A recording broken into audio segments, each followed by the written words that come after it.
Bien, mis queridos, sin más que decir, les invito ahora a buscar en sus Biblias, por favor. Quiero que me acompañen ahí en el Evangelio de Marcos, en el capítulo 4. Vamos a leer los últimos versículos de esta porción. Evangelio de Marcos, por favor, acompáñame ahí donde estás. En el Evangelio de Marcos, en el capítulo 4, vamos a leer desde el verso 35 en adelante. Mira lo que dice la palabra del Señor. Aquel día cuando llegó la noche les dijo, esto es Jesús a sus discípulos, pasemos al otro lado. Despidiendo a la multitud le tomaron como estaba en la barca y había también con él otras barcas. Pero se levantó una gran tempestad de viento y echaba las olas en la barca de tal manera que ya se anegaba. Y él estaba en la popa durmiendo sobre un cabezal y le despertaron y le dijeron, Maestro, ¿no tienes cuidado que perecemos? Y levantándose reprendió al viento y dijo al mar, calla, enmudece. Y cesó el viento y se hizo grande bonanza. Y les dijo, ¿por qué estáis así amedrentados? ¿Cómo? ¿No tenéis fe? Entonces temieron con gran temor y se decían el uno al otro, ¿quién es este que aun el viento y el mar le obedecen? Preciosa porción de la palabra del Señor. Precioso tema. Siguiendo nuestra serie El siervo de Jehová en el Evangelio de Marcos, hoy vamos a considerar el capítulo 4, verso 35 al 41, que le he titulado El poder del siervo en medio de la tempestad. El poder del siervo en medio de la tempestad. Hoy vamos a considerar uno de los pasajes que personalmente me gusta mucho. Lo he utilizado muchísimas veces, en especial en mi ministerio de visitación de ánimo, porque encuentro en esta porción gran ánimo, gran desafío, un llamado a confiar en el Señor en medio de los momentos difíciles. Y vamos a observar acá el poder del siervo de Jehová, el poder de nuestro Señor Jesucristo en medio de una gran tempestad. Y vamos a ver acá el poder del Señor en una sola palabra, en una sola declaración, pero es evidente también al mirar esta porción que el Señor Jesucristo está trabajando en la vida de sus discípulos. Y desde ya quiero decirte, a la luz de las Escrituras, cada vez que creyentes, que los hijos de Dios pasamos por momentos difíciles, por tempestad, por situaciones que no podemos controlar, Dios está obrando en forma soberana y siempre tiene un propósito. Al mirar esta porción, quiero que hagamos algunas observaciones a este pasaje. Y la primera observación que quiero que hagamos es que miremos el contexto de este acontecimiento. Si tú recuerdas, estábamos en la sección de parábolas. El verso 33 y 34 del capítulo 4 dice, con muchas parábolas como estas les hablaba la palabra conforme a lo que podían oír. Y sin parábolas, dice el texto, no les hablaba, aunque a sus discípulos en particular les declaraba todo. Ya hemos dicho que el Señor Jesucristo está dando enseñanza en forma de parábolas como una señal, como una evidencia de judicial, como un castigo a la ceguera y a la dureza de los que no creen en Cristo Jesús. ¿Con qué motivo? ¿Con qué razón? Para aquellos que crean, entiendan profundamente estas parábolas, pero aquellos que no creen no puedan comprender las enseñanzas de Jesús. Los discípulos se preguntan y le dicen, Señor, ¿por qué les hablas en parábolas? Y Jesús les dice, porque a ustedes les he dado a conocer el misterio del reino de los cielos. Vemos acá entonces que nuestro Señor Jesucristo está enseñando, este es el contexto del acontecimiento. Observemos versos 35 y 36, el cansancio de nuestro Señor Jesucristo. Dice el verso 35 que aquel día, cuando llegó la noche, les dijo, pasemos al otro lado. Jesús ha estado todo el día enseñando la palabra de Dios. Recuerda que también el Señor ha tenido un intenso ministerio de sanidad. Multitudes de personas fueron sanas. Y Jesús pidió permiso y se puso en una barca y comenzó a enseñar la palabra mientras la gente estaba a la orilla escuchando las enseñanzas. Y aquel día, cuando llegó ya la noche, imagínate el ministerio intenso de Jesús, le va a comentar a sus discípulos, pasemos al otro lado. Evidentemente el Señor Jesucristo quiere cruzar el mar. Ahora, ¿con qué finalidad? no lo dice el texto, pero conociendo el ministerio de nuestro Señor Jesucristo era para llegar a otro sector, a otra provincia, a otro punto, a otro puerto y seguir predicando la palabra del Señor. Observa la humanidad de Jesús, el cansancio de Jesús. Y despidiendo a la multitud, le tomaron como estaba en la barca. Había también con él otras barcas. Vemos acá el cansancio. Los discípulos le llevan, le toman, le ayudan a llegar a la barca. Vemos acá la humanidad de Jesús, el verbo hecho carne. Vemos acá el contexto del acontecimiento. Vemos el cansancio del Señor Jesucristo. Observa ya ahora las circunstancias adversas. Las circunstancias adversas que comienzan a aparecer en esta porción. Observa conmigo el verso 37. El verso 37 comienza interesantemente con un cambio. Vemos acá un pero. Eso significa que hay un cambio en el relato, un cambio drástico. Hay una situación que cambia, casi una sorpresa. Pero, dice el texto, al mirarlo, dice, pero se levantó una gran tempestad de viento que echaba las olas en la barca de tal manera que ya se anegaba. Aquí hay un cambio drástico en el relato, casi una sorpresa. Recordemos que gran parte de los discípulos son marineros, pero ellos van a enfrentar ahora un momento difícil, una situación difícil ellos van a enfrentar. El texto dice en el verso 37, pero se levantó una gran tempestad de viento. Casi no es algo normal lo que está aconteciendo con ellos. Algo está pasando en este relato, algo está ocurriendo acá. Se levanta, dice el texto, una gran mega tempestad. Recuerda, los discípulos son expertos, ellos conocen el mar, saben cómo enfrentar y echaban las olas en la barca de tal manera que ya se anegaban. Tenían pericia, son marineros, saben cómo trabajar, saben cómo combatir, saben cómo poner la nave, saben lo que tienen que hacer, pero aquí se ven sobrepasados en estas circunstancias. La situación se volvió insegura, estaban en peligro de hundirse. Estos hombres son experimentados en la mar, pero les sorprende esta tempestad, comienza a oscurecerse, comienza a soplar el viento, tal vez no es mucho lo que se ve, hay mucho ruido, hay olas, hay agua, hay preocupación, hay temor. Queridos, no es lo mismo cuando nosotros enfrentamos dificultades, situaciones que no podemos controlar. Vemos el contexto, vemos el cansancio del Señor, vemos las circunstancias adversas, el verso 37. Observa conmigo al mirar el verso 4, la confusión de los discípulos. Y él estaba en la popa durmiendo sobre un cabezal.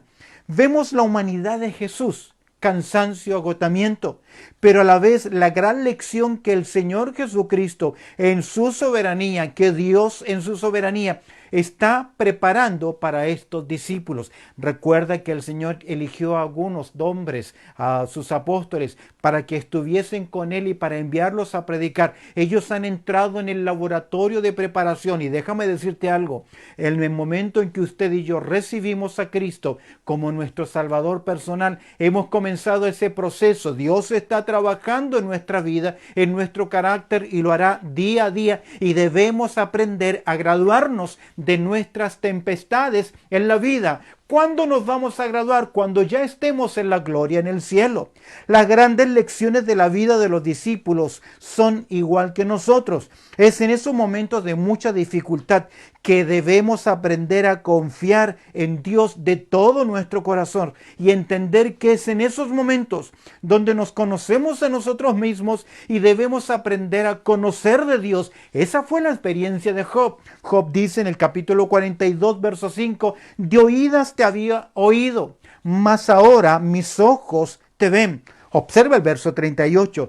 Y él estaba en la popa durmiendo sobre un cabezal y los discípulos con temor luchando, ya la barca se estaba anegando, se estaban llenando de agua.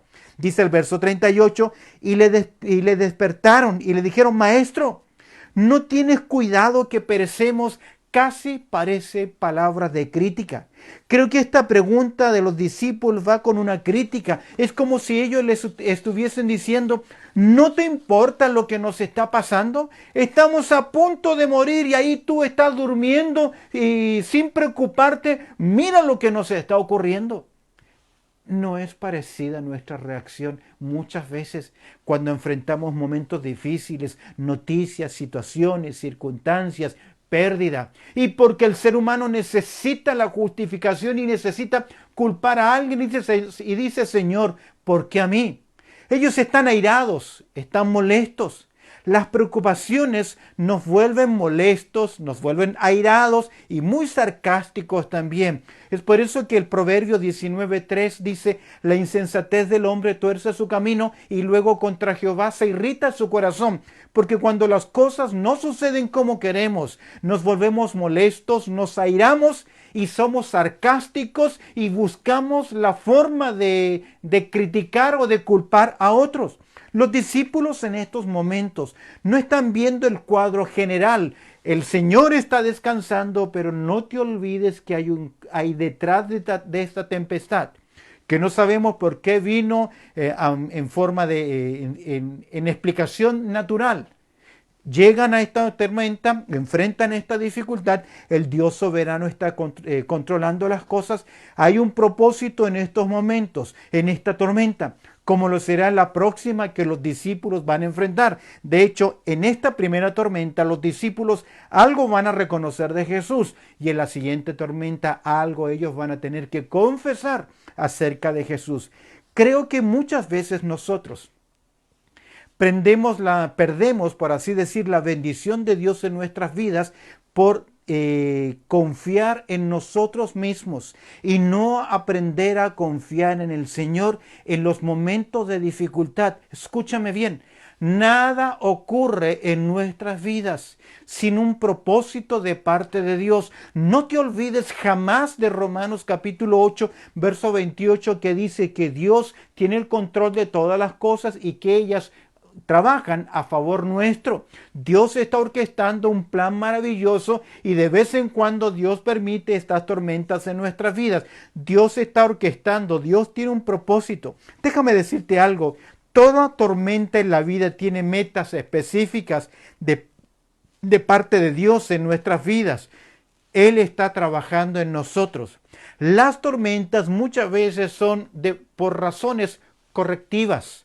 Estamos actuando mal, estamos cambiando nuestras prioridades, estamos desobedeciendo, no estamos actuando correctamente, hemos tomado malas decisiones y Dios envía esta tormenta en una forma correctiva para encaminarnos, para corregirnos, para acercarnos a Él, para que veamos la perspectiva completa. Pero no siempre las tormentas tienen como propósito corrección, sino también que muchas veces las tormentas tienen un propósito constructivo.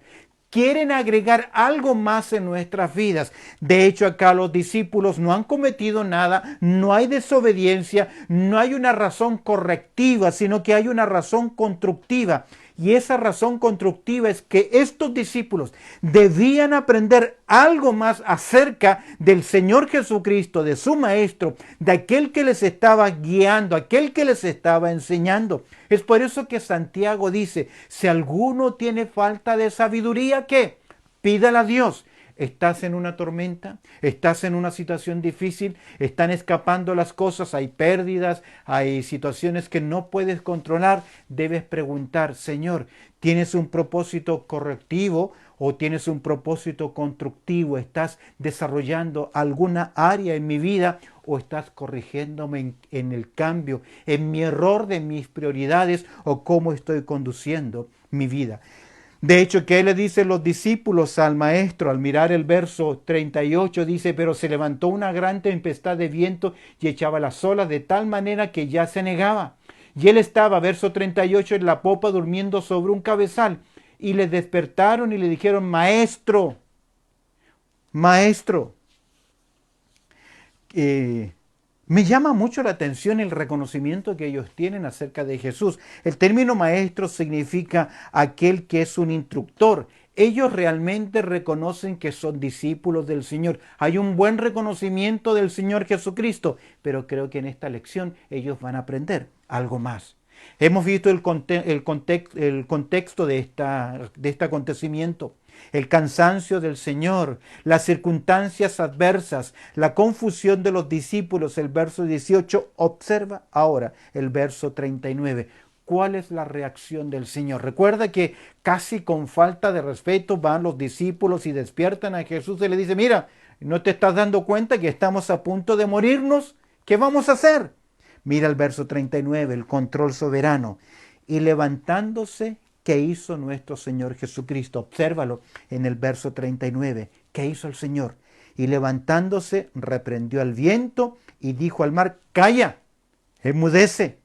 Aquí se pone de manifiesto la autoridad de Jesús en medio del caos, en medio de la oscuridad, en medio del griterío de los discípulos. El Señor evidencia su autoridad. Ya el Señor Jesucristo ha utilizado su autoridad en el reino de las tinieblas bajo el mismo mandato. Recuerda lo que Jesús le decía a los demonios: callen, no hablen más, enmudezcan.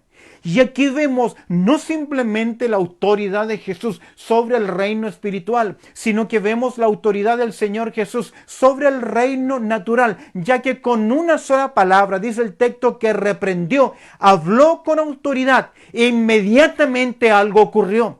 Es decir, se hizo bonanza. La idea del texto que dice calla, enmudece, es ponerle un bozal para que ya no siga mencionando, ya no siga hablando, ya no siga actuando. Una sola palabra. Y la naturaleza respondió. Al igual que los demonios, al igual que los hizo el cielo y la tierra, al igual que lo hizo Lázaro de entre los muertos, Lázaro, ven fuera. Una sola palabra, por una sola palabra fue creado el universo. El Salmo 148, verso 5 dice, por el mandato fueron creados. Y dijo Dios sea la luz, y la luz fue hecha. De hecho, leo para ustedes el Salmo 33, verso 6. Por la palabra de Jehová fueron hechos los cielos y todos los ejércitos de ellos, por el aliento de su boca. Una sola palabra, y el mundo espiritual responde, y el mundo de la naturaleza responde. Pero ¿cuántas veces tiene que hablarnos Dios a nosotros, seres humanos, aún sus hijos, para que aprendamos a obedecer? ¿Cuántas veces Dios nos ha dicho, no lo hagas, corrige esto, cambia aquello? Y nosotros racionalizamos, justificamos. Lo único que hacemos es endurecer nuestro corazón. ¿Qué dice? ¿Qué vemos en este texto? Vemos el control soberano. Y dijo, enmudece, calla. Y cesó el viento y se hizo grande bonanza, como si no hubiese ocurrido absolutamente nada. Vemos cómo la naturaleza está sujeta al control soberano del Señor. Debemos entender que todos los movimientos de Jesús obedecen a un plan eterno. Jesús dijo, mi comida, mi bebida es hacer la voluntad de Dios. Y eso significa que este cuadro, este momento, esta tempestad, esta autoridad del siervo era una gran lección para los discípulos y es una gran lección también para nosotros. Hemos visto la confusión de los discípulos, el 38. Hemos visto el control soberano, verso 39. Quiero que observemos ahora la comprensión de los discípulos en el verso 41. Dice, entonces temieron con gran temor. ¿Lo ves ahí? Entonces temieron, verso 41, con gran temor. Al ver el gran poder soberano de Jesús, los discípulos reaccionan asombrados. Ellos ven que el Señor va a mostrar su grandeza. Ellos ven que el Señor maneja algo que para ellos era imposible. Ellos solamente estaban expuestos a la muerte. Sabían que iban a morir, que se iban a hundir porque se estaban anegando. Entonces temieron, les sobrecogió un asombro profundo. Y mira el comentario que hacen. Verso 41. Y se decían el uno al otro, comentaron entre ellos, ahora están en quietud, en bonanza, y comienzan a mirar dónde están las nubes, dónde está el viento, dónde están las grandes olas, qué ocurrió con todo hecho. Entonces decían el uno al otro, ¿qué decían? Mira la pregunta que ellos hacen. ¿Quién es este que aun el viento y el mar le obedecen?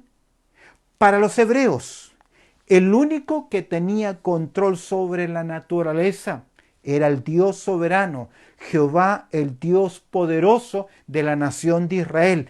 Leemos en el Salmo 89, versos 6 al 9. Escucha lo que dice, libro de los Salmos, capítulo 89, versos 6 al 9. Porque ¿quién en los cielos se igualará a Jehová? ¿Quién será semejante a Jehová entre los hijos de los potestados? Dios temible en la gran congregación de los santos y formidable sobre todos cuantos están alrededor de él. Verso 8. Oh Jehová, Dios de los ejércitos, ¿quién como tú? Poderoso eres Jehová. Y tú, dice el verso, tu fidelidad te rodea. Tú tienes dominio sobre la braveza del mar. Cuanto se levantan sus ondas, dice, tú las sosiegas. Cuando éstas se levantan, cuando hay tempestad, el Salmo 38 dice que el 89 dice que el Señor las gobierna. Tú tienes dominio sobre la braveza del mar. Cuando se levantan sus olas, tú las sosiegas. ¿Qué comprendieron los discípulos en aquel momento? Ellos se asombran porque ellos saben como hebreos que solamente Jehová, el Dios Todopoderoso, tiene toda la autoridad sobre la naturaleza. Es por eso que volviendo al verso 40 encontramos acá un cuestionamiento de Jesús. Hemos visto el contexto de los acontecimientos, versos 33 y 34. Hemos visto el cansancio del maestro, 35 y 36. Las circunstancias adversas y los discípulos se dan por vencidos. Vemos acá la confusión de los discípulos, el control soberano, la comprensión de los discípulos, pero observa el verso 40, el cuestionamiento de Jesús. Y él les dijo, dos preguntas directas a sus discípulos que van a revelar la falta de fe de ellos y que muchas veces también para nosotros lo es. Dos preguntas del Señor a nuestras vidas. Primero a la vida de los discípulos. Las dos preguntas son, ¿por qué estáis así amedrentados? Y la segunda es, ¿cómo no tenéis fe? ¿Por qué estáis así amedrentados? Como diciendo, ¿por qué sienten tanto temor o tanto miedo? De hecho, los discípulos han sido testigos del poder de Jesús. Grandes sanidades, milagros sobrenaturales. No eran truquitos ni ilusiones, sino que milagros grandes y profundos. Han visto el poder de Jesús, han visto el obrar de Jesús. Y Jesús les dice, ¿por qué están así tan temerosos, con tanto temor? Segunda pregunta, ¿cómo no tenéis fe? Jesús se maravilla de la incredulidad de sus discípulos.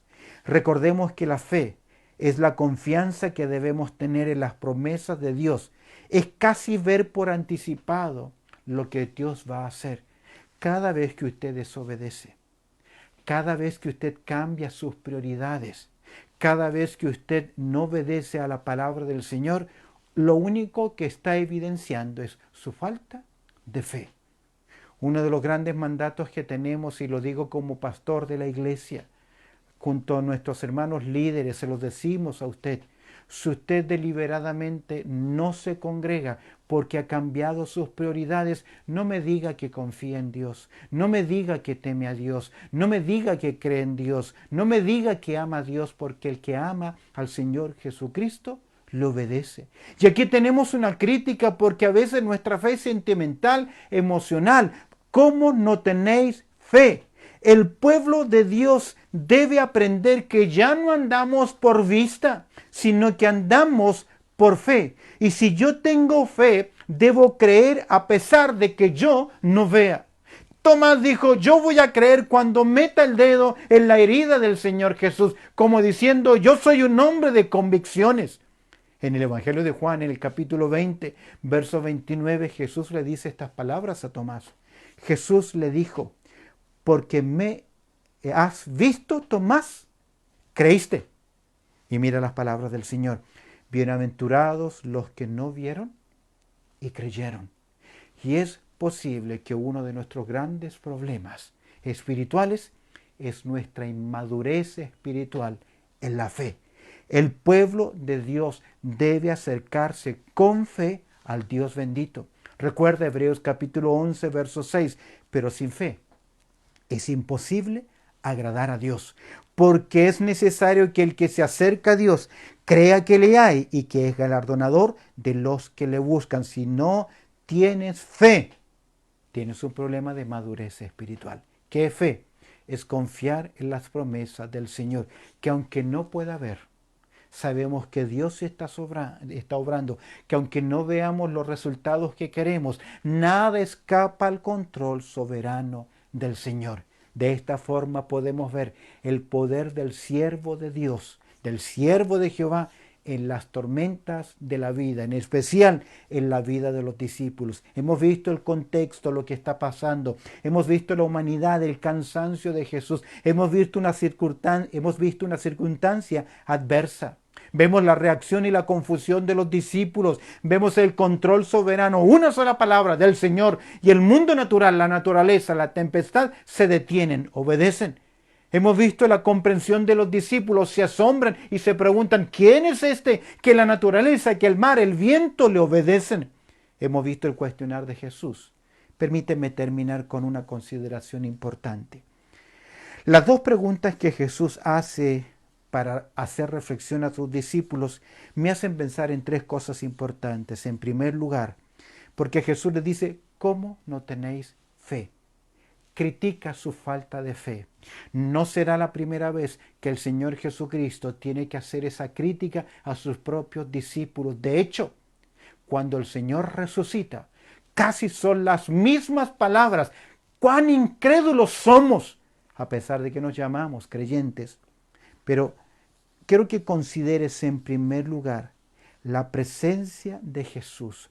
En el verso 36 dice que habían muchas otras barcas, pero solo en una de ellas estaba Jesús. Y esto es importante, que en tu vida realmente esté Jesucristo en la barca de tu vida. Yo no sé quiénes hoy nos están viendo o oyendo, pero debes estar seguro que en la barca de tu vida está el Señor Jesucristo. Aunque tú no lo veas, aunque tú no puedas decir mis ojos no te ven, no te olvides nunca que fue Él quien nos dijo, yo estoy con vosotros todos los días hasta el fin del mundo. Él está a nuestro lado, Él está junto a nosotros, aunque muchas veces no lo podamos ver o no creamos sentirlo. Y de hecho, no andamos por vista ni por sentimiento. ¿Qué es más seguro, mis queridos? ¿Estar en la orilla, en seco, sin Jesús?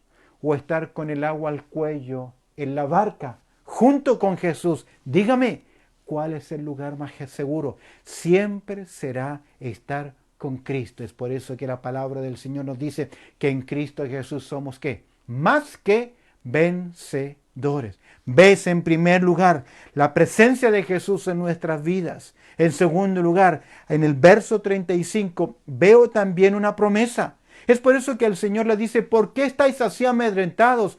¿Cómo no tenéis fe? Ellos sabían, Jesús está con ellos. En segundo lugar, en verso 35, Jesús les hizo una promesa. Les dijo, pasemos al otro lado. No les dijo, no van a haber tormentas en el vuelo. Pero sí les aseguro que vamos a aterrizar seguro. Jesús les dice, vamos a ir al otro lado. Tienen una promesa. Tienen esa promesa de parte de Dios. Por lo tanto, debemos aprender a confiar en las promesas del Señor. Vemos acá algo interesante. Cuando confiamos en las promesas de la palabra de Dios, Dios nos dice, Hebreos capítulo 10, verso 23, mantengámonos firmes, sin fluctuar, la profesión de nuestra esperanza, porque fiel es el que prometió. Fiel es el que prometió, aunque nosotros muchas veces no lo seamos, las promesas de Dios no cambian, son fieles. Queridos, Dios no está obligado a hacer ninguna promesa al hombre, y si Dios lo hace, seguro que lo va a cumplir porque es su voluntad. Él decide hacerlo, Pero eso no significa que no vamos a tener dificultades. Cuidado con ofrecer a Cristo como el panadol cósmico. Ven a Él y se te van a acabar todos tus problemas. Recuerda que en el mundo tendréis aflicción. ¿Quién lo dijo? Nuestro Señor Jesucristo. Pero sabemos que tenemos una promesa. ¿Cuál fue la promesa del Señor? El Señor no nos ha dicho, no vas a tener dificultades en las tormentas en esta tierra. Pero el Señor nos dijo, yo tengo un lugar preparado para ustedes, yo estoy con ustedes. ¿Por qué Jesús les dice, por qué estáis amedrentados? ¿Cómo no tenéis fe? Ellos debían aprender de la presencia de Jesús. Ellos debían aprender de la promesa de Jesús. Algo muy importante, ellos debían aprender del poder de Jesús. Al mirar el verso 39, vemos que por la autoridad del Señor cesó el viento y se hizo grande bonanza. Jesús dice en Mateo 28, 18, toda potestad me es dada ¿dónde? En el cielo y en la tierra. Él tiene toda autoridad, Él tiene todo poder. Solíamos cantar un coro que decía, no hay imposible para Dios, no lo hay, no lo hay. Mi Dios tiene todo poder, Él hizo todo lo que existe, el cielo, tierra y mar. Mi Dios tiene todo poder. Hermano, hermana, ¿confías en el poder de Jesús? ¿Confías en que Él cuidará de ti? ¿Confías en que Él te va a sustentar? ¿Confías en sus promesas? Dice el apóstol Pablo escribiendo a Timoteo en su segunda carta, en el capítulo 1, verso 14. Pablo le dice a Timoteo así, y estoy seguro que poderoso es para guardar mi depósito para aquel día. ¿Sabes por qué? Porque estamos en las manos del Señor. Por lo tanto, al mirar esta lección debemos aprender de la presencia de Jesús, de las promesas de Jesús, del poder de Jesús. Permíteme terminar con un último comentario antes de cerrar con oración y con un cántico más. Es interesante notar que en esta primera tormenta, los discípulos aprenden, ¿quién es este que aun el viento y el mar lo obedecen? En la segunda tormenta, cuando Jesús llega caminando a ellos en la barca, ellos entonces van a aprender, verdaderamente es el Hijo de Dios. ¿Qué significa esto? Que solo en esos momentos de tormenta, de dificultades, es cuando realmente aprendemos a confiar en el Señor. No hay problemas que Dios no los pueda resolver. No hay montañas tan grandes que nos separen de Él. Dios tiene el control y cuida de tu vida y de mi vida. ¿Por qué? Porque el Señor es soberano en medio de las tormentas de nuestras vidas. A Él sea la gloria. Y que usted y yo aprendamos a madurar, a crecer y a confiar en las promesas del bendito Señor Jesucristo. Bendito Padre Celestial, te damos gracias, Señor, por tu amor y también por tu cuidado y por esta oportunidad que nos concedes, Señor, de estudiar tu palabra. Te pido que tú añadas tu bendición a lo que hemos considerado en el día de hoy. Y si hay algún hermano o hermana luchando, Señor, con ánimo, con salud, pon tu mano poderosa y que esta lección sea un ánimo en medio de la tormenta, en medio de la dificultad, a hacer las cosas correctas, obedecer tu palabra, pedir sabiduría. Quiero recordar, Señor, la restauración de salud de nuestro hermano Orlando. Él fue también operado y te pido, Señor, que tú pongas tu mano poderosa y le recuperes y que prontamente también podamos ver a los hermanos en medio de la congregación para celebrar tu santo nombre. Te agradezco, Señor, por este tiempo orando a través del precioso nombre de Cristo Jesús. Amén y amén.